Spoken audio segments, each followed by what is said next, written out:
Now what we're going to do is we're going to set up what's called the metronome. Now the metronome helps us stay in time while we are recording, and that is this little icon here. So what we're going to do first is we're going to just turn it on.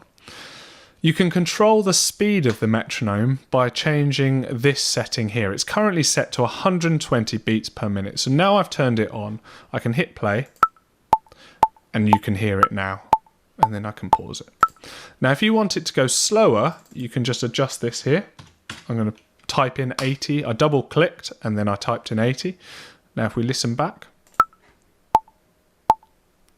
you can hear that that is now slower. So obviously it alters the speed of the metronome. I quite like 120, so I'm going to stick with that. But what I would suggest you do is play back that metronome and clap some of the rhythms that you've been trying to create to see what you're comfortable with in terms of staying in time with that metronome, and then that'll give you a good idea of what to set the project to.